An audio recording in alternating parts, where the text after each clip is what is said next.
Cut कर कर है मेरा आवाज। अच्छा तो डेटाबेस सिस्टम ये जो लगा कि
जी जनाब, अस्सलाम वालेकुम। मुझे बताइएगा, आपको मेरी आवाज़ क्लियर आ रही है? प्लीज़ इन्फॉर्म कीजिएगा। जी सर। जी सर। Voice okay? जी वॉइस ओके।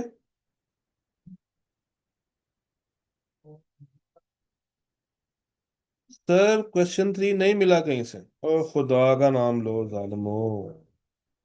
अभी मैं आपको दिखाऊं, आई के आपके पोर्टल पे पड़ा हुआ है यार। क्या कर रहा है? हो गया? और कर दे।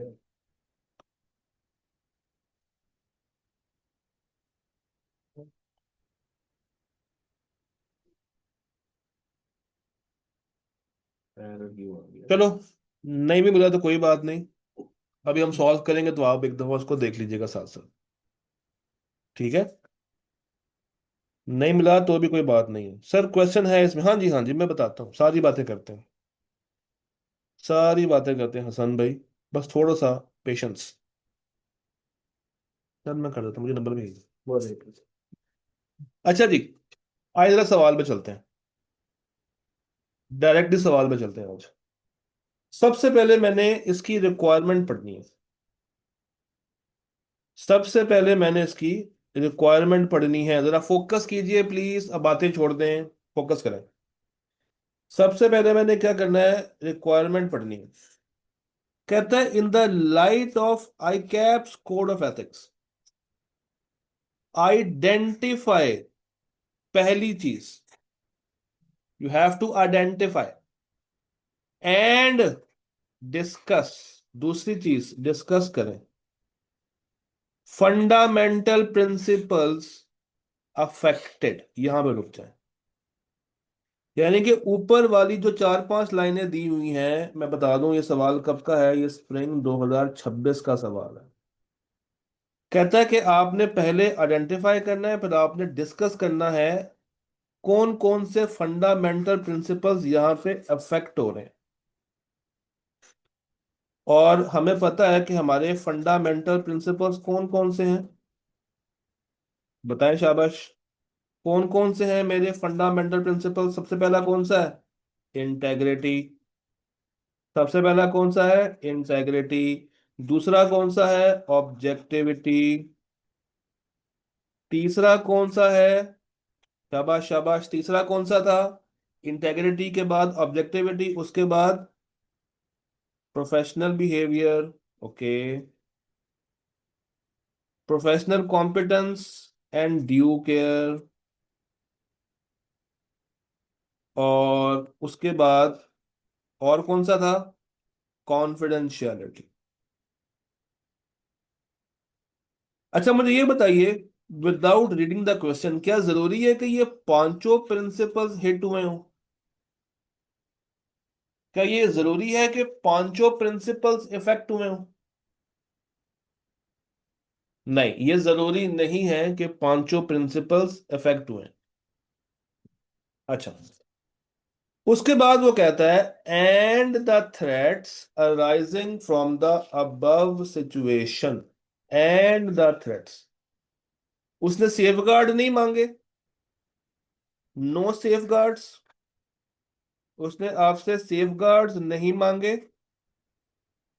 उसने आपसे थ्रेट की सिग्निफिकेंस भी नहीं मांगी। सिर्फ उसने क्या मांगे हैं कि थ्रेट्स बता दें। सर मेरे पास थ्रेट्स भी पांच होते हैं। पहला है सेल्फ इंटरेस्ट, दूसरा है सेल्फ रिव्यू, तीसरा है इंटिमिडेशन, चौथा है एडवोकेसी, और पांचवा है फेमिलियरिटी। आप इसको किसी भी सीक्वेंस में याद कर लें, किसी भी सीक्वेंस में लिख लें, कोई मसला नहीं है, बस आपको ये पांच बातें आनी चाहिए। तो 9 नंबर के लिए उसने आपसे तीन रिक्वायरमेंट्स पूछी हैं। 9 नंबर के लिए तीन रिक्वायरमेंट्स हैं आपके पास। आपने आइडेंटिफाई करना है, आपने डिस्कस करना है, आपने थ्रेड्स को निकालना है। आपने सेफगार्ड नहीं बताने, आपने सिग्निफिकेंस नहीं बतानी। अब एक एक करके डिस्कस करते हैं। हमें सवाल की रिक्वायरमेंट समझ आई। अभी हमने क्या काम किया है? अभी हमने रिक्वायरमेंट हैंडल करना सीखा है। अभी हमने क्या सीखा है? रिक्वायरमेंट को हैंडल करना सीखा है। कहता है you are the engagement senior on the audit of Silver Lane Textiles Limited. During the finalisation stage of the audit, management insist, management, sir ये कौन सी मैनेजमेंट की बात कर रहा है? ये कंपनी की बात कर रहा है। Is talking about the company. Company की मैनेजमेंट ने ये इंसिस्ट किया है कि there are certain key estimates relating to inventory obsolescence should remain unchanged from the prior year. Management कह रही है कि प्रायर ईयर से जो हम लोगों ने एस्टिमेट्स रखे हुए हैं उसको बदलने की जरूरत नहीं है, क्योंकि ये आप लोगों ने ही लास्ट टाइम पे, लास्ट ईयर में, लास्ट टाइम पे आप लोगों ने ही इसको क्या किया था? एक्सेप्ट किया था। तो चूंकि आप लोगों ने किया था तो अब हमें चेंज करने की जरूरत नहीं है। अब हमें ये चेंज करने की जरूरत नहीं है। ठीक है, अगली बात सुने। The engagement manager advices. Engagement manager आप कौन है? सीनियर, यानी कि ये आपका बॉस है। आपका बॉस एडवाइस कर रहा है द ऑडिट टीम को not to challenge the estimate aggressively. वो कहता है कि यार एग्रेसिवली जाके उनसे लड़ाई झगड़ा मत करना। Stating that revisiting this matter, अगर हम इस मुद्दे पे दोबारा जाएंगे, वुड इम्प्लाई, उससे ये पता चलेगा कि फर्म ने पिछले साल जजमेंट इनकरेक्ट डिटरमिन कर ली थी। यानी कि फर्म अपनी गलती को छुपाना चाह रही है। तभी वो आपसे कह रहा है कि आपने एग्रेसिव स्टेटमेंट्स, एग्रेसिव तरीके से वहां पे जाके बात नहीं करनी। वो कहता है not to challenge the estimate, challenge ना करो। चैलेंज ना करना एग्रेसिवली, हाँ आराम से बात कर ले। और ये सिनेरियो बस। और आपसे कहा है कि फंडामेंटल प्रिंसिपल्स निकाल के दें, डिस्कस करें और बताएं कि कौन से थ्रेट्स आपके नजर आ रहे हैं यहाँ पे arising from the above situation. अब देखें क्वेश्चनिंग वर्ब क्या है, आइडेंटिफाई। यानी कि आपने एक काम जो नॉर्मली करना है वो नाम लिखने हैं, आपने उनको डिस्कस करना है यानी कि उनको एक्सप्लेन करना है। और जब भी हम लोग डिस्कस करते हैं, जब भी हम लोग एक्सप्लेन का वर्ड यूज करते हैं, तो पहले उस चीज को डिफाइन करते हैं और फिर उसको जोड़ते हैं, रिलेट करते हैं किसके साथ, सिनेरियो के साथ। तो पहले हम उसको डिफाइन करेंगे, फिर उसको रिलेट करेंगे किसके साथ, सिनेरियो के साथ। और फिर आपने थ्रेड्स बताने हैं, यानी कि फिर आपने थ्रेड्स को भी डिफाइन करना है, थ्रेड्स की भी हेडिंग देनी है, थ्रेड्स को भी डिफाइन करना है और थ्रेड्स को भी क्या करना है, रिलेट करना है विद सिनेरियो, रिलेट करना है विद सिनेरियो। रिक्वायरमेंट और सवाल समझ आया? फिर मैं इसके जवाब पे आता हूँ। जी, मुझे बताइएगा दोस्तों को रिक्वायरमेंट समझ आई और सवाल एक्चुअली में है क्या वो समझ आया? अच्छा, अब आ जाए जरा इस केस सोल्यूशन पे चलते हैं। अगर मैं आपकी जगह पे एग्जाम में बैठा हूं तो मैं क्या करूंगा? If I am sitting in the exam, what I will be doing, सबसे पहले मैं क्या करूंगा, सबसे पहले मैं सोचूंगा। लिखने से पहले मैं अपना आंसर प्लान करूंगा। लिखने से पहले मैं क्या करूंगा, अपना आंसर प्लान करूंगा। इसका मतलब होता है खराबी। मैं अपना आंसर प्लान करूंगा कि यार लास्ट ईयर जो एस्टीमेट एक्सेप्ट किया था, अगर मैं उसको दोबारा चेक करता हूं तो वो खराब है। और अगर मैं मैनेजमेंट से बात करूंगा एग्रेसिवली तो उनको लगेगा कि ये तो पहले गलत थे। अब चक्कर क्या चल रहा है, चक्कर ये चल रहा है कि सच बोल रहे हैं, सुने, सच बोलते हैं तो इदारे की रेप्यूटेशन खराब होती है। जो इस पूरे सवाल का थीम है वो ये है कि अगर मैं सच बोलता हूं, अगर मैं इंटेग्रिटी पे जाता हूं, तो इदारे की जो अप्रोच थी पिछले साल, जो हम लोगों ने एस्टिमेट किया था पिछले साल, सबको पता चल जाएगा कि ये एस्टिमेट हमारा गलत था। यानी कि अब मुझे सच बोलना है या मुझे इदारे की रेपुटेशन बचानी है, ये मसला। सवाल की थीम समझ आई है? सच बोलूं, सच बोलूं या इदारे की रेप्यूट बचाऊं, सच बोलूं या इदारे की रेप्यूट बचाऊं। तो सबसे पहला जो फंडामेंटल प्रिंसिपल मेरा कॉम्प्रोमाइज होता हुआ नजर आ रहा है, सबसे पहला फंडामेंटल प्रिंसिपल से मेरी हेडिंग आ जाएगी, affected fundamental principles. Affected fundamental principles, ये मेरी हेडिंग आ गई। पहला, नंबर वन, इंटेग्रिटी। पहला कौन सा है, इंटेग्रिटी। पहला कौन सा है, इंटेग्रिटी। अब यहां पे मुझे याद होना चाहिए कि इंटेग्रिटी का मतलब क्या था। हाँ जी, इंटेग्रिटी का मतलब क्या था? इंटेग्रिटी मीन्स कि हम स्ट्रेट फॉरवर्ड रहेंगे, हम ऑनेस्ट रहेंगे। इंटेग्रिटी का मतलब होता है कि हम किसी भी तरह के बाइसनेस से दूर रहेंगे। ऐसा ही है। तो आप यहां पे सबसे पहले इंटेग्रिटी को डिफाइन करना शुरू कर देंगे कि integrity integrity means to be straightforward. Integrity means to be straightforward. It means to be honest. It means to be honest. Integrity also means, integrity also is, we do not attach ourselves to any statement which is wrong or contain or have omitted information or have omitted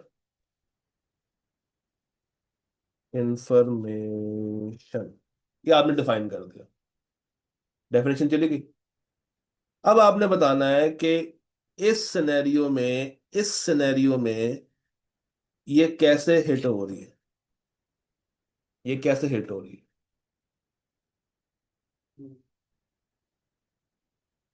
the audit team the audit team the audit team is trying to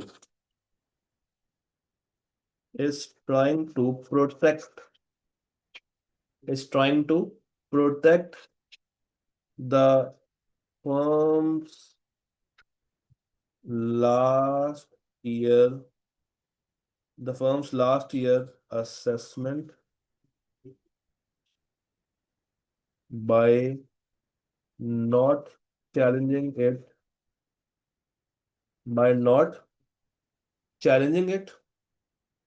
This shows this shows this shows this shows that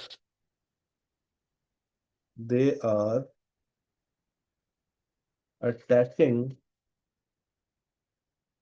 themselves with information which was prepared recklessly। देखिए मैं अल्फाज वो use कर रहा हूँ, recklessly in last year।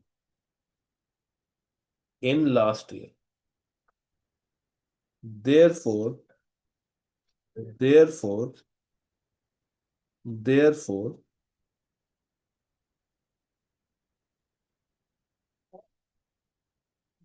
therefore their integrity is compromised in this scenario। पहला point समझ आता है दोस्तों को? इंटेग्रिटी को लिखना कैसे था, ये बात समझ आई कि सबसे पहले आपने उसको डिफाइन किया, डिफाइन करने के बाद आपने उसको सिनेरियो के साथ जोड़ा। मैंने इसलिए दो रंग यूज किए हैं, black is for the definition, red is for the linking, और एंड के ऊपर आपने कंक्लूजन दी, यस इंटेग्रिटी इसकी वजह से कॉम्प्रोमाइज हो रही है। इंटेग्रिटी इसकी वजह से क्या हो रही है? कॉम्प्रोमाइज हो रही है। Got the point? हाँ जी, गॉट द पॉइंट। इंटेग्रिटी समझ आती है?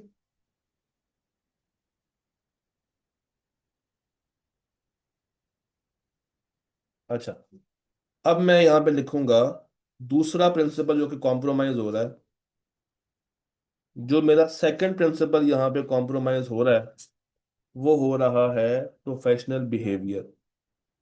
वो हो रहा है कौन सा? Professional behaviour.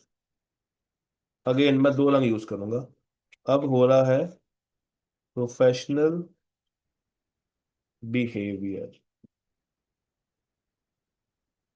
Professional behaviour. भाईजान आ रहा हूँ, उस तरफ भी आ रहा हूँ, उस तरफ भी आ रहा हूँ, जरा हौसला कर ले।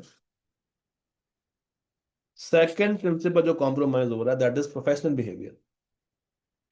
अब ये कैसे कॉम्प्रोमाइज हो रहा है? सबसे पहले मैंने उसको डिफाइन करना है कि प्रोफेशनल बिहेवियर मींस, अच्छा आपने पूरा लिखना है, प्रोफेशनल बिहेवियर मींस दैट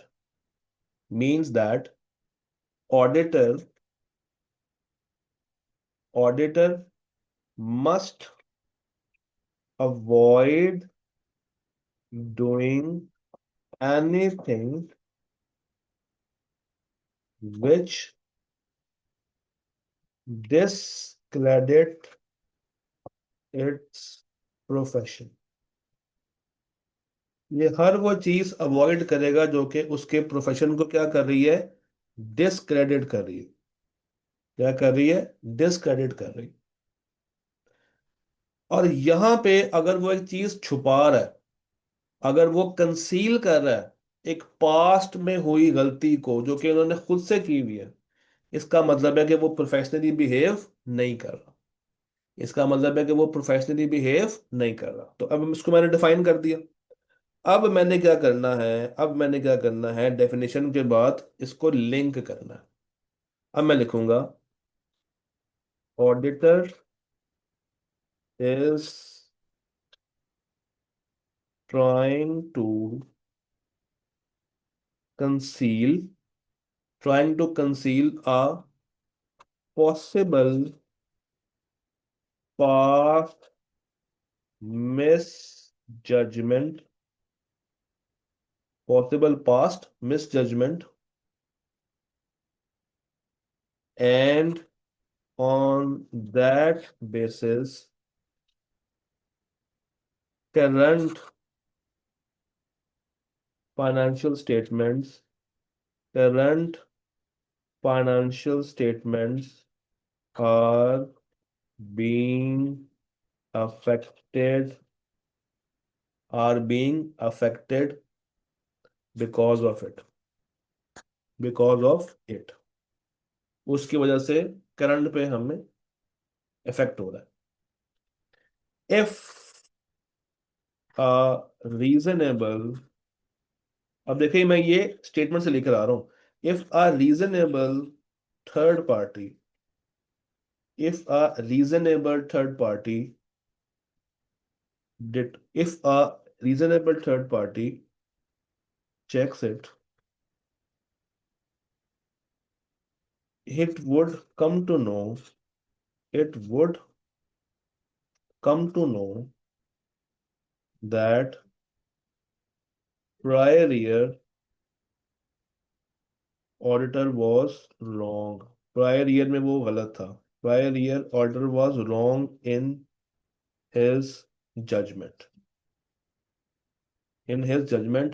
और आगे वही चीज, therefore professional behavior is compromised, therefore professional behavior is compromised, therefore professional behaviour is compromise. जी, थर्ड पार्टी का पर्सपेक्टिव क्यों लेते हैं? क्योंकि थर्ड पार्टी का पर्सपेक्टिव जरूरी है ताकि वो डिटरमिन कर सके कि हम वाकई में प्रोफेशनली बिहेव भी कर रहे हैं या नहीं कर रहे। तो इसमें थर्ड पार्टी के एंगल से सोचना जरूरी है कि अगर एक थर्ड पार्टी हमें देखे, अगर एक थर्ड पार्टी हमें देखे तो वो क्या परसीव करेगी कि हम प्रोफेशनल हैं या नहीं है। क्योंकि अगर हम कोई गलती भी करते हैं तो हमारे नजदीक तो हम सच्चे हैं, हम सच्चे हैं। तो हमें थर्ड पार्टी के एंगल से देखना है कि अगर थर्ड पार्टी मुझे देखे तो वो क्या कहेगी, लोग क्या कहेंगे। जी, इंटेग्रिटी और प्रोफेशनल बिहेवियर समझ आया दोस्तों को? How to write it down, ये पॉइंट समझ आया दोस्तों को? सबसे पहले मैंने क्या किया, सबसे पहले उसको मैंने डिफाइन किया। मैंने कुछ नहीं किया, मैंने सबसे पहले सिर्फ उसकी डेफिनेशन दी है। यहां पे सिंपल क्या है, ये सिंपल उसकी डेफिनेशन है, ये डेफिनेशन है। और एंड के ऊपर मैंने कंक्लूजन दिया, दोनों तरफ। और बीच में जो लाल से है या जो मरून से है वो मैंने सिनेरियो के साथ जोड़ा। ये मैंने क्या किया, सिनेरियो के साथ जोड़ा। अच्छा, इस सवाल के अंदर हमारे पास इंटेग्रिटी भी कॉम्प्रोमाइज होती हुई नजर आ रही है, हमारे पास प्रोफेशनल बिहेवियर भी कॉम्प्रोमाइज होता हुआ नजर आ रहा है। अब आगे चलते हैं। क्या इस सवाल में कोई कॉन्फिडेंशियलिटी है? क्या इस सवाल में ऑडिटर कोई क्लाइंट की बात को लीक कर रहा है, क्लाइंट से पूछे उसकी कोई डिटेल मार्केट को दे रहा है, कोई ऐसी बात कर रहा है? नहीं। इसका मतलब है कि ये तो हिट नहीं हुई, ये तो हिट नहीं हुई। अच्छा, क्या इस सवाल में हमारा मकसद खराब हो रहा है? क्या इस सवाल में कोई ऑब्जेक्टिविटी के ऊपर हमला हो रहा है? नहीं, ऑब्जेक्टिविटी पे कोई हमला नहीं हो रहा। हम अपने मकसद पे कायम है। हाँ, हम अपने मकसद के अंदर रहते हुए काम गलत कर रहे हैं जिसकी वजह से इंटेग्रिटी हिट हो रही है, जिसकी वजह से प्रोफेशनल बिहेवियर हिट हो रहा है, बट हम अपने मकसद पे खड़े हैं। हमारे मकसद को कोई बाहर का बंदा आके इन्फ्लुएंस नहीं कर रहा। हमारे मकसद को कोई बाहर से बंदा आके इन्फ्लुएंस एज सच नहीं कर रहा, एज सच नहीं कर रहा, मगर हम लिखेंगे। हम ऑब्जेक्टिविटी को यहां पे एक्सप्लेन करेंगे। कैसे करेंगे आइए देखते हैं। कैसे करेंगे आइए लिखते हैं ऑब्जेक्टिविटी को। Let's talk about objectivity. जी जी बिल्कुल, let's talk about objectivity. Let's talk about objectivity के ऑब्जेक्टिविटी कैसे हिट हो, ऑब्जेक्टिविटी कैसे हिट हो रही है। सबसे पहले मैं क्या काम करूंगा, आई वुड डिफाइन इट कि ऑब्जेक्टिविटी क्या है। ऑब्जेक्टिविटी ये होती है, इस प्रिंसिपल में ये होता है कि हम अपने प्रोफेशनल जजमेंट को कॉम्प्रोमाइज नहीं होने देंगे। Objectivity means, objectivity means that auditor will not compromise, auditor will not compromise its professional judgment, compromise नहीं करेगा due to due to biasness, due to biasness या due to conflict of interest, due to biasness या due to conflict of interest और undue influence of others, और undue influence of others। तो ये मैंने क्या किया, ये मैंने सिंपल डिफाइन कर दिया, ये मैंने सिंपल डिफाइन किया। अब इस सवाल में क्या हो रहा, अब इस सवाल में क्या चला है, अब इस सवाल की कहानी में क्या है। यहाँ पे मैनेजर मैनेजर आपको तकरीबन आपको रोक रहा है। मैनेजर आपको क्या कर रहा है, रोक रहा है। क्यों? वो इसलिए रोक रहा है कि अगर आप भी जाके बात करेंगे तो फर्म की रेप्यूट खराब हो जाएगी। तो यहां भी आप लिखें, the engagement manager, the engagement manager is trying to influence, engagement manager is trying to influence that, is trying to influence, what is trying to influence that we shall not discuss the matter, we shall not discuss the matter with more aggressive approach। हमारी वो aggressive approach को खत्म कर रहा है, because it would harm the overall, it would harm the overall repute of firm, it would be harming the overall repute of the firm। because of this because of this यानी कि इसकी वजह से our current current audit evidence, our current audit evidence is being compromised, our current audit evidence is being compromised। वो हमें influence कर रहा है, मेरा मैनेजर मुझे इन्फ्लुएंस कर रहा है कि तुमने ये बात तरीके से नहीं करनी, तुमने ये बात बस दबा देनी है। Because of this our current audit evidence is being compromise, हमारा करंट जो ऑडिट एविडेंस है वो क्या हो रहा है, कॉम्प्रोमाइज। देयरफॉर, फिर वो लाइन आ गई, therefore objectivity is harmed, objectivity is harmed in this situation। इसमें क्या हुआ है, हमारी ऑब्जेक्टिविटी को खतरा लाहक हो गया, हमारी ऑब्जेक्टिविटी को क्या हो गया है, खतरा लाहक हो गया। जी, ऑब्जेक्टिविटी क्लियर हुआ, मुझे बताइएगा। ऑब्जेक्टिविटी क्लियर हुआ।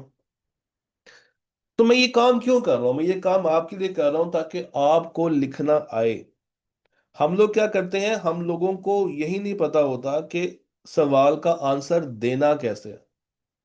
तो इन क्लासेस के अंदर हम लोग ये काम भी करेंगे कि हम सीखेंगे कि how to write an effective answer, how to write a effective answer. अच्छा, फिर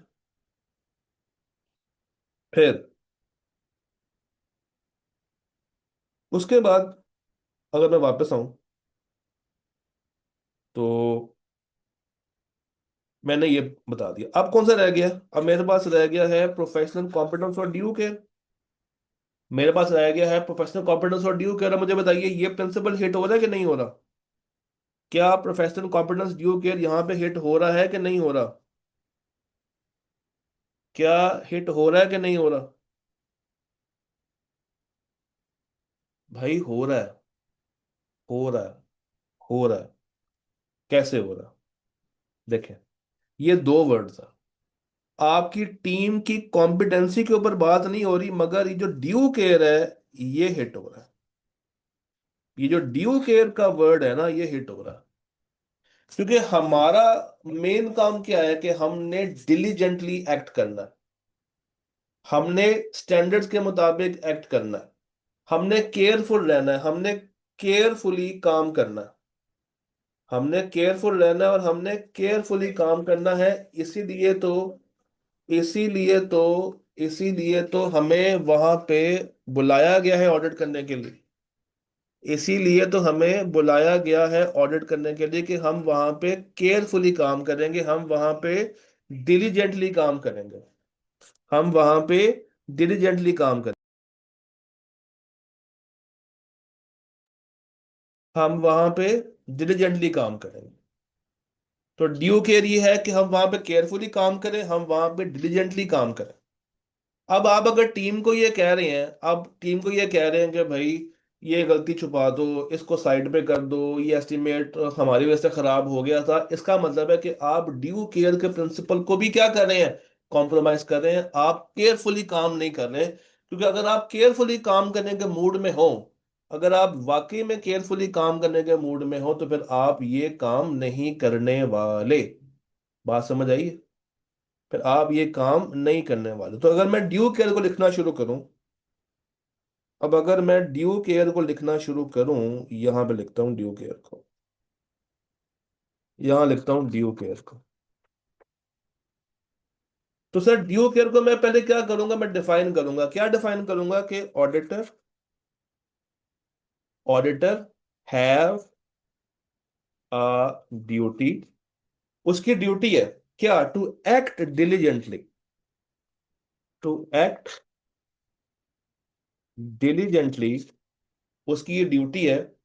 एंड कंप्लाई, और वो कंप्लाई करेगा with all technical standards, comply करेगा विद ऑल टेक्निकल स्टैंडर्ड्स। ये उसकी ड्यूटी है। ठीक है। अब मसला अब मसला अब मसला बाय एडवाइजिंग द टीम, या आप लिख सकते हैं कि जो सीनियर मैनेजर ने टीम को एडवाइस किया है, not to challenge it aggressively, not to challenge it aggressively, not to challenge it aggressively, not to challenge it aggressively, has compromised, has compromised this fundamental principle, has compromised this fundamental principle, because the estimate is still misstated, estimate is still misstated। ये लिख के आपने क्या किया? आपने अभी ये लिखने के बाद इसकी पहली रिक्वायरमेंट खत्म की है। आपने इतनी सारी कहानी लिखी है, तब जाके इसकी पहली रिक्वायरमेंट खत्म हुई। अभी मैं थ्रेड्स पे नहीं गया, मुझे बताइए, आइडेंटिफाई एंड डिस्कस का मतलब समझ आ गया कि आपने हेडिंग देनी है। हेडिंग देने के बाद आपने इसको प्रॉपरली डिफाइन करना है। डिफाइन करके डिफाइन करके आपने अपनी बात कन्वे करनी है bye linking it with the scenario. और एंड के ऊपर आपने कंक्लूजन देनी है कि वाकई में ये चीज कॉम्प्रोमाइज हुई है या नहीं।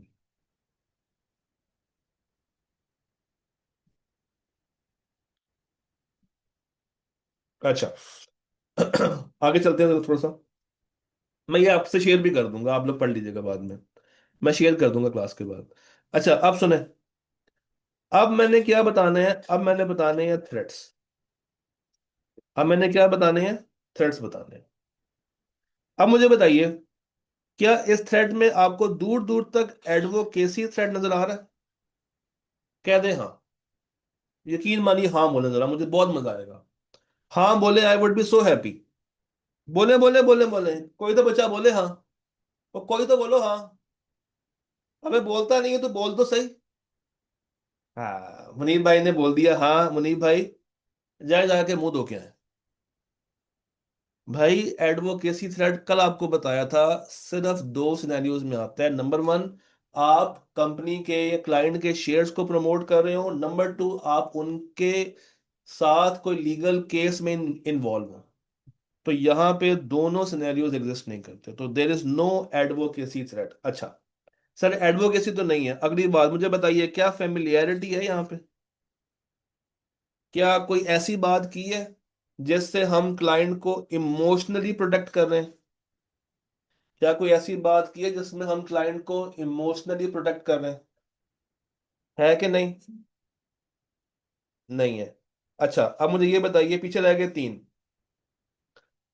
क्या सेल्फ रिव्यू थ्रेट है इसमें? क्या आपके नजदीक इसमें सेल्फ रिव्यू थ्रेट एग्जिस्ट करता है? Yes, there is a self review threat. और मजे की बात तो ये है कि इसी पे तो पूरा सिनेरियो बिल्ड हुआ हुआ। अब हुआ क्या? अब देखें। Please listen and listen very careful. Listen and listen very carefully. मुझे आपकी अटेंटिवनेस चाहिए यहाँ पे। अब मैं लिखूंगा, अब मैं हेडिंग खोलूंगा, एथिकल थ्रेट्स। मैंने नई हेडिंग खोली है, एथिकल थ्रेट्स। और पहली हेडिंग लिखी मैंने, सेल्फ रिव्यू थ्रेट। ये हेडिंग जरूरी है लिखना, सेल्फ रिव्यू थ्रेट। लिख लिया। अब डिफाइन करूंगा कि ये थ्रेड कब आता है। जब previous judgment previous judgment needs to be previous judgments needs to be re-evaluated by team. Previous judgment needs to be re-evaluated by the team. ठीक है। अब आ जाए टूवर्ड्स सिनेरियो। वही किस्सा, टूवर्ड्स सिनेरियो आते हैं। क्या लिखेंगे? लिखेंगे द मैनेजर लिखेंगे द मैनेजर लिखेंगे the manager the manager refusal the manager refusal to revisit the manager's refusal to revisit his own judgment। उसका जो रिफ्यूजल है to revisit his own judgment, ये डिमॉन्स्ट्रेट कर रही है, इज डिमॉन्स्ट्रेटिंग, वो डिमॉन्स्ट्रेट कर रही है that that there is a self review threat because because because it is because it is affecting, ये इफेक्ट कर रही है प्रोफेशनल बिहेवियर। ये किस चीज को इफेक्ट कर रही है? प्रोफेशनल बिहेवियर को इफेक्ट कर रही है। फिर सेकंड जो थ्रेड यहाँ पे मुझे नजर आता है, that is that is self interest thread. मानते हैं कि नहीं है? सेल्फ इंटरेस्ट थ्रेड है कि नहीं है? सेल्फ इंटरेस्ट थ्रेड है कि नहीं है? भाई है। है है है है है। याद करें, मैंने आपसे कहा था कि किसी भी तरह का इंटरेस्ट हो, और मैंने आपसे कहा था फाइनेंशियल और नॉन फाइनेंशियल। यहाँ पे फाइनेंशियल तो नहीं है, मगर एक नॉन फाइनेंशियल थ्रेट है। और नॉन फाइनेंशियल क्या है? रेप्यूटेशन। यस, रेप्यूटेशन का एक नॉन फाइनेंशियल इंटरेस्ट है। रेप्यूटेशन का एक नॉन फाइनेंशियल इंटरेस्ट है यहाँ पे। रेप्यूटेशन का एक नॉन फाइनेंशियल इंटरेस्ट है। तो आप यहाँ पे हेडिंग खोलेंगे, आप यहाँ पे हेडिंग खोलेंगे सेल्फ इंटरेस्ट, खुल रही हेडिंग। फिर आप क्या करेंगे? उसको डिफाइन करेंगे कि ये थ्रेड अराइज होता है, this thread arises this threat arises when this thread arises this thread arises एक सेकंड, this thread arises, मेरा पेन खराब हो गया, when there is a financial or non financial or non financial interest attached with auditor। फिर आपने बताना था in this situation, फिर आप बताएंगे जनाब in this situation, in this situation manager is trying to protect the firm's reputation। वो कोशिश कर रहा है कि उसको प्रोटेक्ट करे, एंड वो अवॉइड कर रहा है any conflict with management on prior year, conflict with management on prior year, on prior year, therefore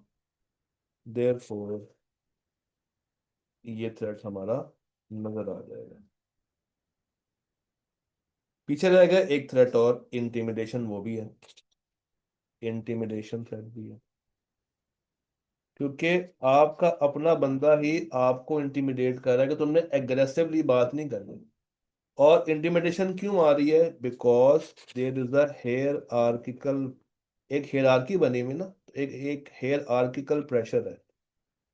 एक हेयर आर्किकल यहाँ पे क्या आ रहा है? प्रेशर आ रहा है फ्रॉम बॉस टू एम्प्लॉय, या फ्रॉम बॉस टू जूनियर। ऊपर मैनेजर है, नीचे आप है। ऊपर मैनेजर है, नीचे आप है, और इसकी वजह से आप ओपनली काम भी नहीं कर पा रहे। भाई हायरार्की कहते हैं टॉप टू बॉटम। सबसे ऊपर कौन? उसके नीचे, उसके नीचे, उसके नीचे, उसके नीचे। तो सबसे ऊपर पार्टनर, उसके नीचे मैनेजर, मैनेजर के नीचे आप सीनियर, आपके नीचे आपकी टीम। ठीक है? तो ये सारी कहानी आपको सुनानी थी, लिखनी थी, लिखनी थी, तब जाके आपको 9 में से कोई 7, 8, 8:30, 7:30, 8:15 नंबर मिल सकेंगे।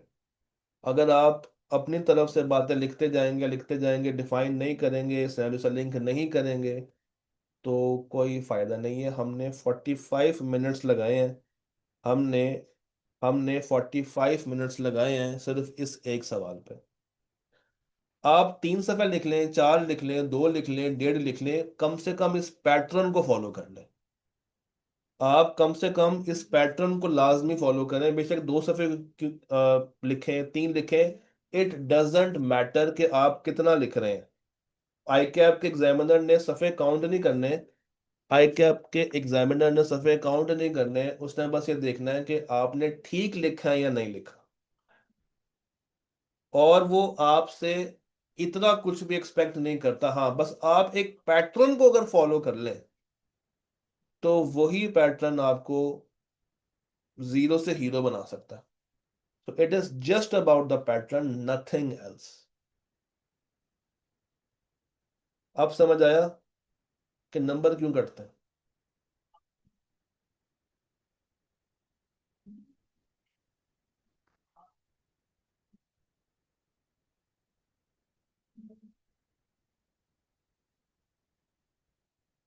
चल, एक काम और करते हैं। अब मैं आपको अब मैं आपको एक सवाल दे रहा हूं। मैं आपको एक सवाल दे रहा हूं, आपने अभी उसका जवाब बनाना है। एक सवाल आपको दे रहा हूं, आपने अभी अभी के अभी उसका जवाब तैयार करना।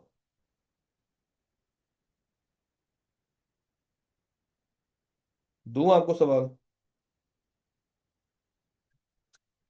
करेंगे?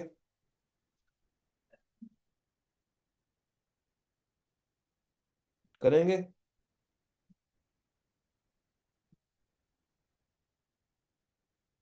चलिए, अगर मूड में हैं, अगर आप दोस्त मूड में हैं, तो फिर इसको सॉल्व करें जरा। दिस वन, ये स्प्रिंग 25 में आया था, 10 नंबर का सवाल है। रिक्वायरमेंट देख लें, सवाल देख लें।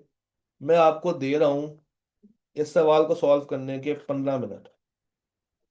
तो अब 15 मिनट तक मैं खामोश हूं, मैंने कुछ नहीं बोलना। जो करना है आपने करना है। 15 मिनट तक इस सवाल को सॉल्व करें, इस सवाल को लिखें, इस सवाल को लिखें। लिख लेंगे तो आपकी बेहतरी, ये नहीं लिखेंगे तो मेरा कुछ नहीं जा रहा। मैं कैमरे से आपको देख नहीं पा रहा हूं कि आप लिख रहे हैं या नहीं लिख रहे। ये अब आपकी सर दर्द है कि आप उसको करते हैं कि नहीं करते। बाद में मुझसे नहीं कहना कि सर पेपर फेल हो गया। तो इसको लिखें। मैं ठीक 5:05 पे आपसे मुलाकात करता हूँ। ठीक है जी? तो मैंने बहुत बोल दिया, मैंने बहुत लिख लिया, अब आपकी बारी है।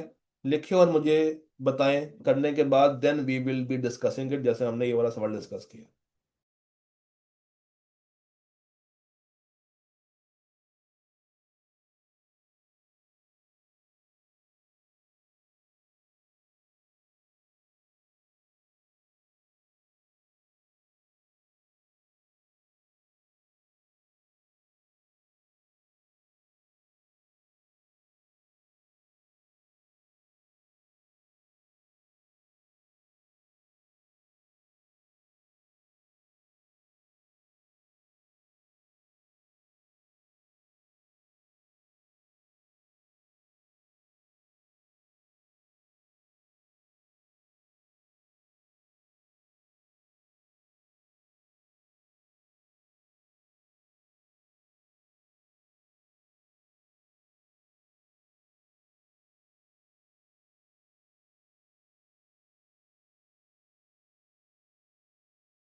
हाँ जी, आ गए वापस।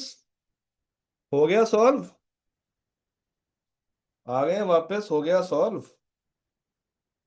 अरे जालिम हो, सॉल्व कर लिया। पहले मुझे ये बताएं सवाल में हुआ क्या, सवाल था क्या। रिक्वायरमेंट पढ़ते हैं। Let's look at the requirement. कहता है in the light of ICAP code of ethics. देखिए रिक्वायरमेंट बिल्कुल वही है। डिस्कस द थ्रेड्स, बस फर्क ये है कि उसमें थ्रेड्स बाद में थे, यहाँ पे पहले लिखे हुए हैं। And the fundamental principles affected by these threads. हाँ, जो चीज ऐड हुई है कि अब आपने एडिशनल क्या पॉइंट देना था, सिग्निफिकेंस का। जो चीज उसने ऐड की है वो क्या ऐड की है कि अब आपने सिग्निफिकेंस के ऊपर भी बात करनी है। 10 नंबर का सवाल है। कहता है your audit firm FNG is currently conducting the annual audit of champions oil limited, जो कि एक लिस्टेड कंपनी है। ईयर एंड है 31 दिसंबर 2024। मुझे बताइएगा इतनी सी बात में कोई थ्रेड छुपा है? इतनी सी, यार आप सुन लो ना यार प्लीज, इतनी सी बात में कोई थ्रेड छुपा है? कोई फंडामेंटल प्रिंसिपल कॉम्प्रोमाइज हुआ?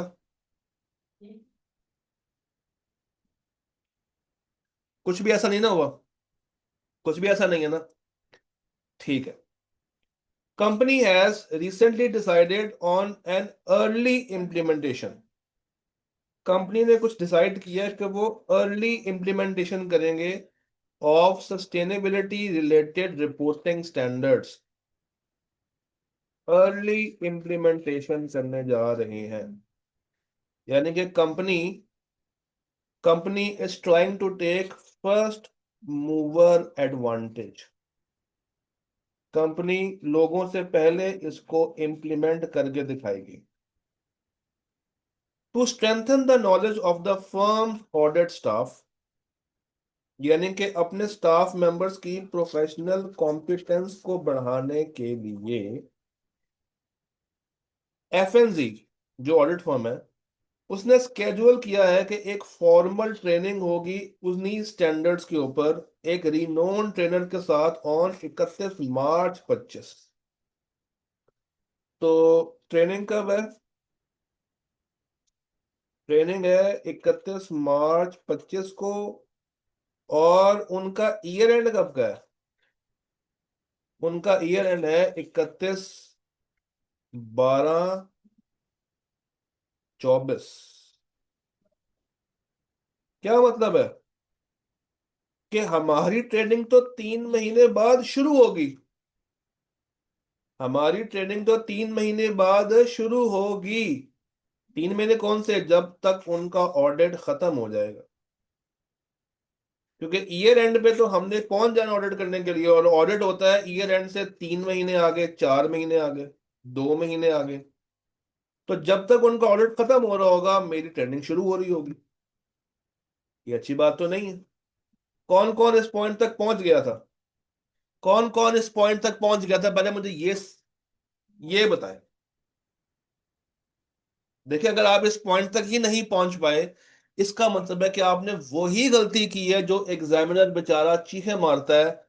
एग्जामिनर कमेंट्स में जाके वो रो रहा होता है कि बच्चे सवाल को ठीक से नहीं पढ़ते हैं।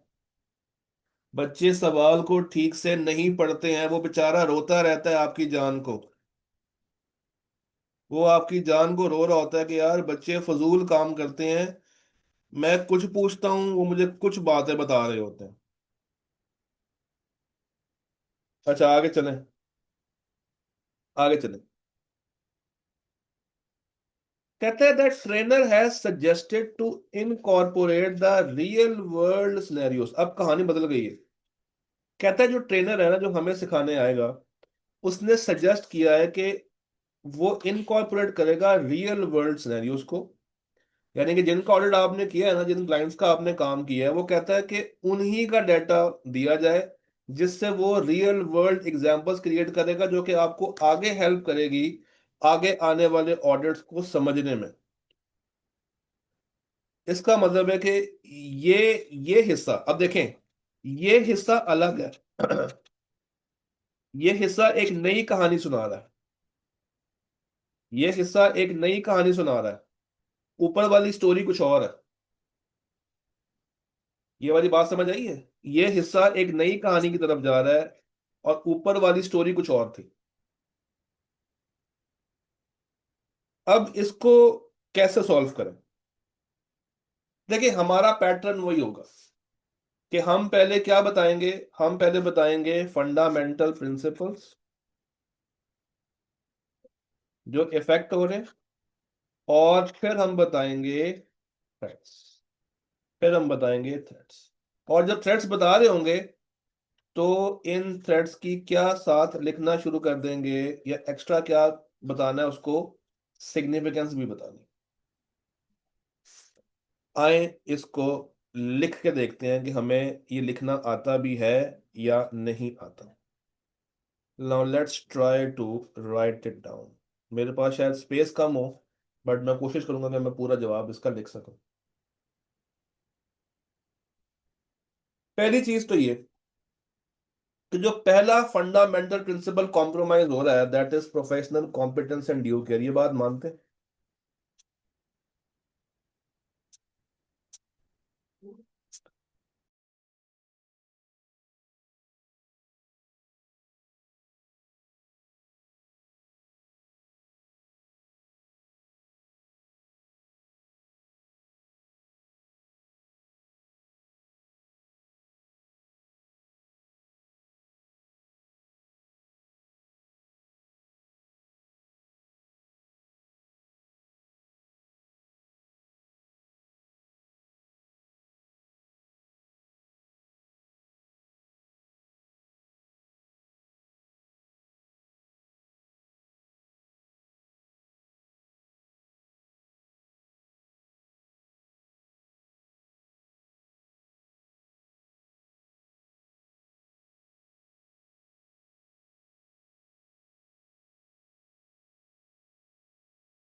आवाज आ रही? आवाज आ रही है?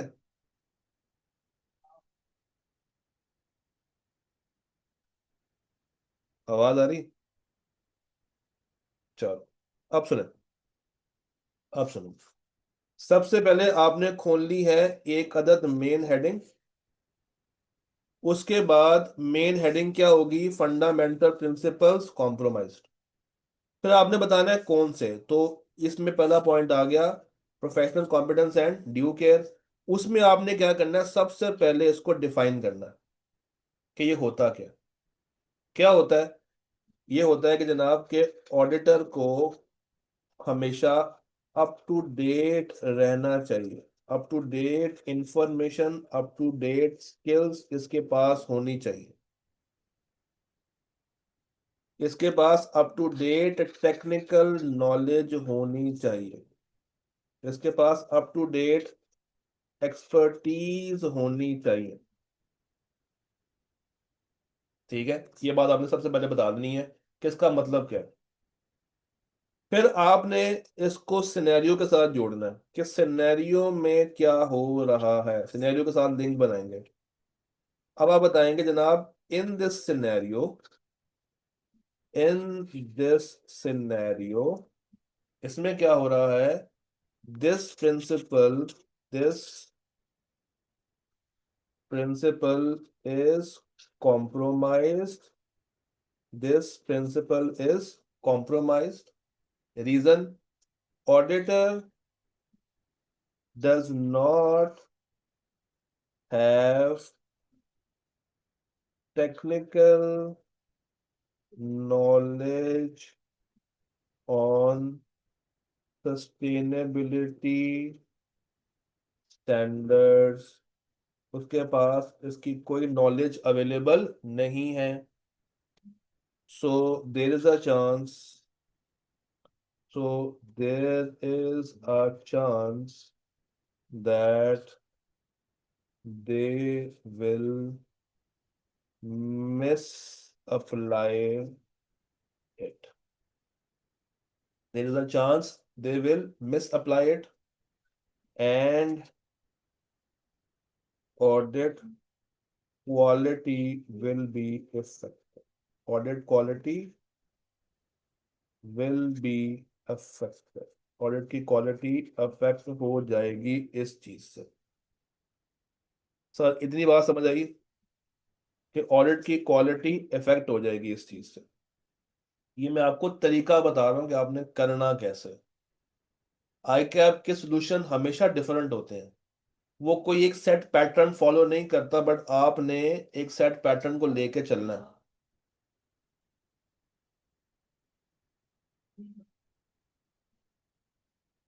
अच्छा,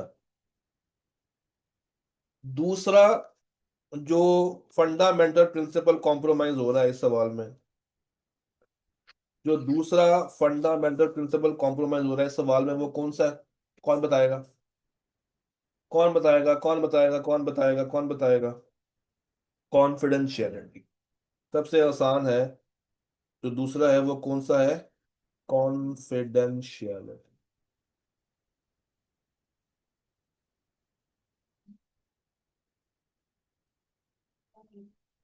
और वो कैसे खराब हो रहा है? अच्छा, आपने यहाँ भी पहले क्या करना है, उसको डिफाइन कर देना, वो आप लोग कर देंगे। मैं ज्यादा कंसर्न हूँ सिनेरियो के साथ इसको जोड़ने में। अब देखें, सिनेरियो के साथ लिंक करने में। सर यहाँ पे वो ट्रेनर ये कहता है कि आप हमें करंट डाटा अपने क्लाइंट्स का दें जिसको हम यूज करेंगे और आपको रियल वर्ल्ड की एग्जांपल्स निकाल के देंगे।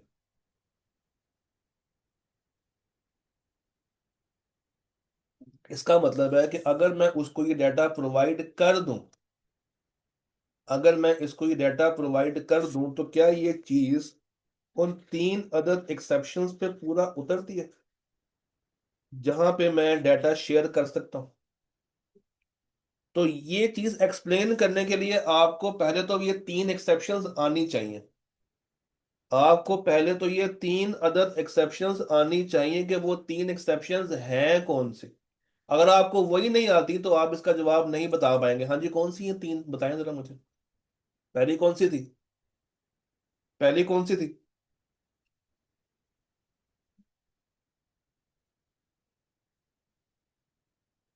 सर पहली कौन सी थी? जल्दी बता दे यार। सर पहली कौन सी थी? आप तो बताएंगे नहीं, मैं आपको दिखा देता हूँ। आप तो नवाब हैं, बड़े आदमी हैं। सर ये थी, पहली थी, disclosure is permitted by law and authorised by the client. अच्छा, बच्चे क्या करते हैं? बच्चे ना इसको हाफ लिख के खुश हो जाते हैं कि हमने पूरी लिख दी है। तो यहाँ पे परमिशन भी चाहिए प्लस अथॉरिटी चाहिए। यहाँ पे लॉ ने खुद मांगी हो, और यहाँ पे आपकी ड्यूटी है, आपका राइट है टू डिस्क्लोज। तो ये तीन बातें अगर आपको आती हैं, ये तीन बातें अगर आपको आती हैं, तो वो तीन बातें आप यहाँ पे मेंशन करेंगे। फिर आप बताएंगे कि जनाब ये तीनों एक्सेप्शंस इस पे पूरा नहीं उतरता, देयरफॉर अगर मैं ये डाटा शेयर करूंगा तो कंपनी को लीगल रिस्क आ सकता है। कंपनी के खिलाफ, सॉरी कंपनी कह रहा हूँ, ऑडिट फर्म के खिलाफ कंपनी लीगल रिस्क जनरेट कर सकती है। तो लीगल रिस्क आ सकता है किसको? ऑडिटर को। ऑडिटर को लीगल रिस्क पड़ सकता है। ऑडिटर को लीगल रिस्क पड़ सकता है।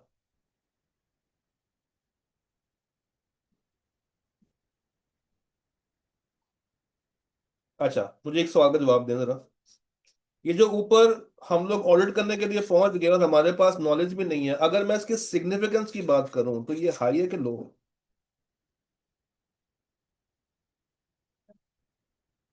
बल्कि एक सेकंड, रुके रुके रुके रुके रुके रुके रुके रुके रुके, अभी नहीं अभी नहीं अभी नहीं अभी नहीं अभी नहीं अभी नहीं अभी नहीं अभी नहीं, रुक जाए। हौसला हौसला हौसला हौसला, एक और तरीके से लेके आता हूँ आपको। रुके। अच्छा, तो इसके अलावा कोई और प्रिंसिपल कॉम्प्रोमाइज हो रहा है? ड्यू केयर कॉन्फिडेंशियलिटी के अलावा कोई और प्रिंसिपल आपकी नजर में कॉम्प्रोमाइज हो रहा हो तो मुझे बता दें।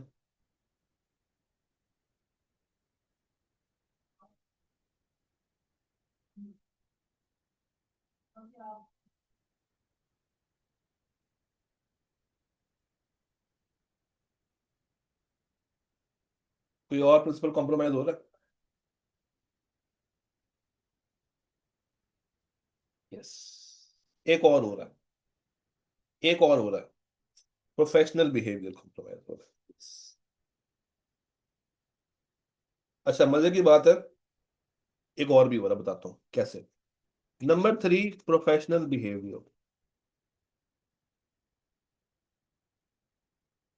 सर, आपको एक चीज नहीं आती है, आप एक चीज में यू आर नॉट कॉम्पिटेंट, और आप वो चीज एक्सेप्ट कर लें, तो थर्ड आई, जो तीसरी पार्टी है, जो थर्ड पार्टी आपको देख रही है, वो क्या असेस करेगी कि आपने ठीक काम किया? क्या ये आपका प्रोफेशनली बिहेवियर है कि एक चीज आपको आती ही नहीं है और आप उसमें टांग फंसा लें? अच्छा, मगर टांग क्यों फंसाई? असल चीज तो ये है, टांग क्यों फंसाई? ये ऑडिट हमने एक्सेप्ट किया तो क्यों किया? इसी से हमारा एक और पॉइंट निकलता है, इसी से हमारा एक और पॉइंट निकलता है। एक और प्रिंसिपल कॉम्प्रोमाइज हो रहा है, सेल्फ इंटरेस्ट। ये तो थ्रेट है मेरे भाई, मेरे भाई, ये तो थ्रेट है। सर, एक और प्रिंसिपल मेरा कॉम्प्रोमाइज हो जाता है। मैंने ये ऑडिट झूठ बोल के लिया है। मैंने ये ऑडिट सच बोल के नहीं लिया, मैंने ये ऑडिट झूठ बोल के लिया है। मैं इस ऑडिट के अंदर अपनी इंटेग्रिटी मेंटेन नहीं कर पा रहा। मैंने ये ऑडिट झूठ बोल के लिया कि हाँ हाँ हमें तो आती है, तो मैं शुरू से ही इंटेग्रिटी को फॉलो ही नहीं कर रहा।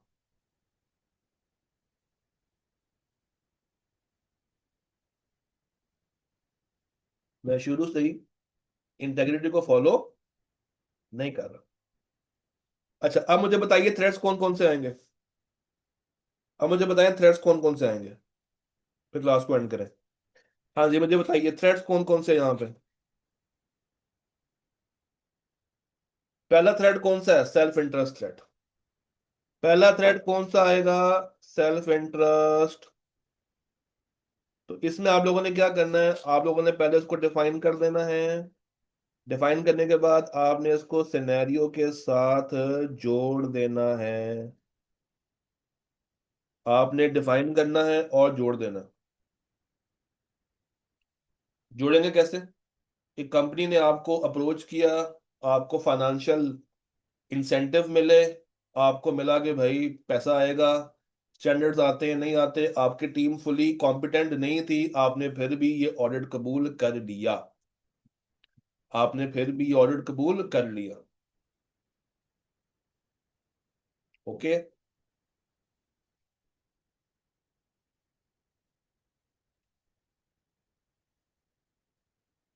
तो सिग्निफिकेंस हाई है कि लो है? सिग्निफिकेंस हाई है कि लो है? आप एक ऐसे ऑडिट को कबूल कर रहे हैं जिसके बारे में आपको पता नहीं है। ये कोई छोटा मोटा मसला नहीं है, ये बड़ा मसला है, सिग्निफिकेंस हाई है।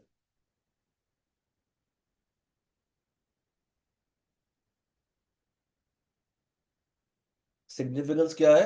हाई। अच्छा, अगली बात सुने, अगली बात सुने। क्या मेरे बच्चों इसमें एडवोकेसी थ्रेड की गुंजाइश है? क्या दोस्तों को लगता है कि ये एडवोकेसी थ्रेट है?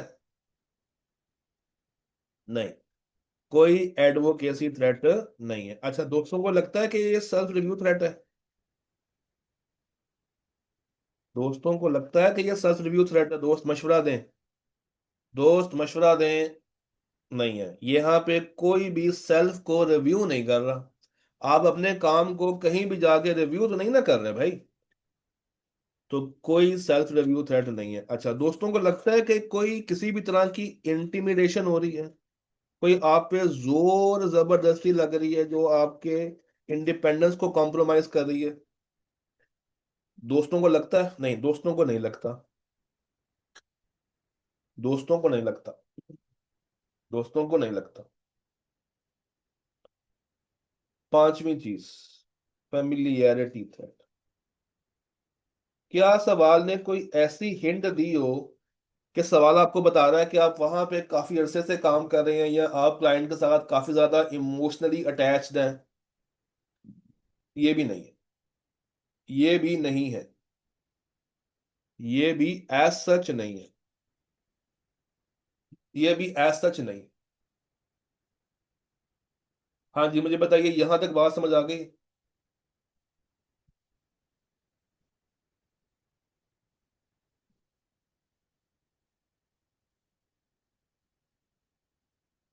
अच्छा, बस एक आखिरी बात करूंगा। एक बिल्कुल आखिरी बात करने जा रहा हूँ। नहीं नहीं, कोई प्रेशर नहीं आपके ऊपर, तो कोई प्रेशर ही नहीं मेरे भाई। एक आखिरी बात बस करूंगा।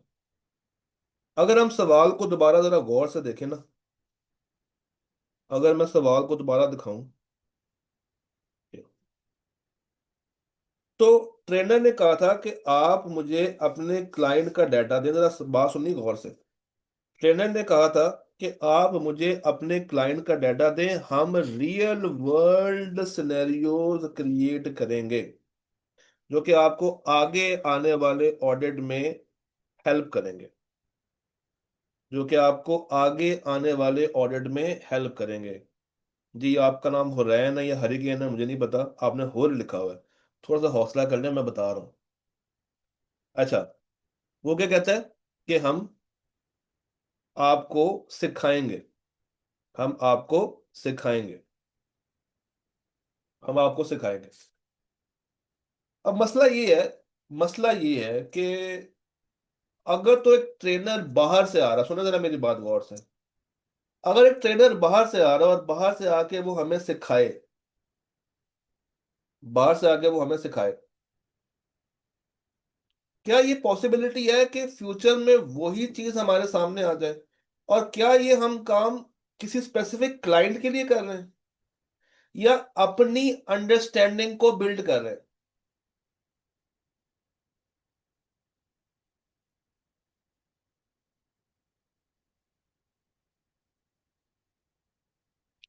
हम अपनी ट्रेनिंग कर रहे हैं ना। हम अपनी ट्रेनिंग कर रहे हैं, हम किसी क्लाइंट के लिए कोई काम तो नहीं कर रहे। हमने ट्रेनर तो अपनी अंडरस्टैंडिंग के लिए बुलाया है, उसको हमने बिठाया है, वो हमें सिखा रहा है। हाँ, उसने बस ये जरूर कहा है कि यार तुम ना मुझे डाटा प्रोवाइड करो, मैं तुम्हें रियल वर्ल्ड एग्जांपल्स निकाल के देता हूँ। और फ्यूचर में वही रियल वर्ल्ड चीजें अगर मेरे सामने आ भी जाएं, तो क्या मैंने कोई ऑफिशियली किसी क्लाइंट के लिए काम किया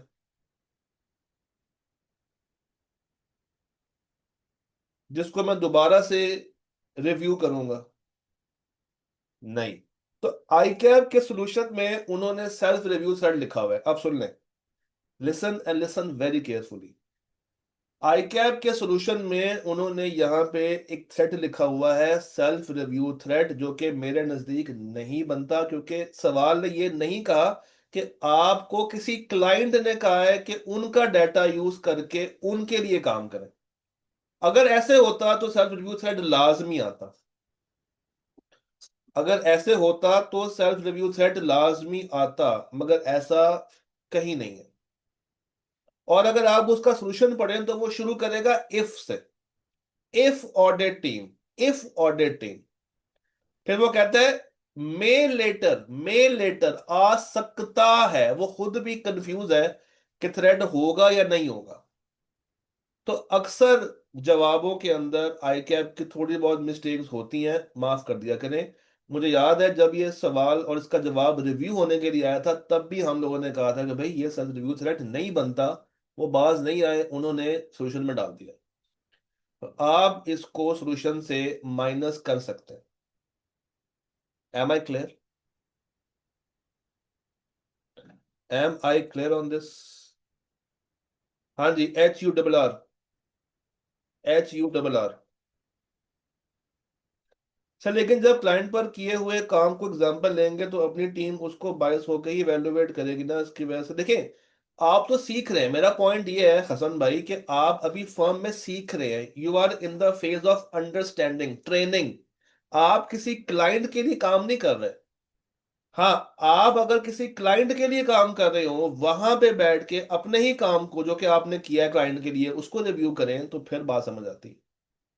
आपने ट्रेनर बुलाया है कि आपको आके सिखाए, ना कि वो ट्रेनर किसी क्लाइंट ने भेजा है कि उसके काम को जाके करवाए।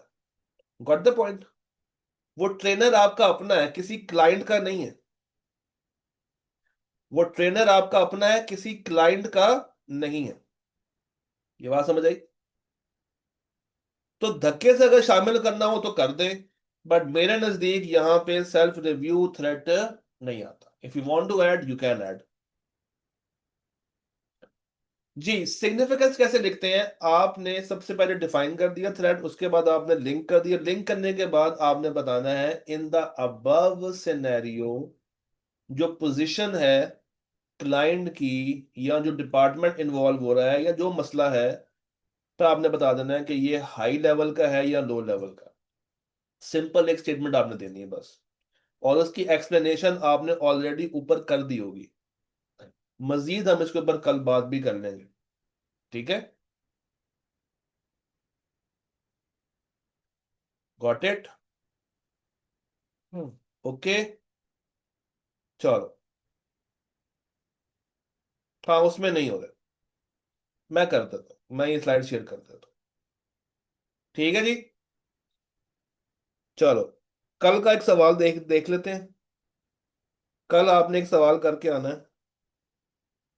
कल आपने एक सवाल करके आना है और वो सवाल है ये ये दो सवाल है बेसिकली। ऑटम 25 में आए थे। रिक्वायरमेंट बिल्कुल सेम है। रिक्वायरमेंट वही है, थ्रेट बताएं, फंडामेंटल प्रिंसिपल बताएं और सिग्निफिकेंस बताएं, बस। नंबर 13 हो जाएगा। One question you have to solve it completely on the given format. जी, सेपरेट करना बिल्कुल। ऑन द गिवन फॉर्मेट आपने इसको सॉल्व करके लेके आना है, कल इसके ऊपर बात होगी इंशाल्लाह। ठीक है जी, चलो जी, अल्लाह हाफिज, thank you so much. Keep your fingers crossed, कल मुलाकात करते हैं, अल्लाह हाफिज।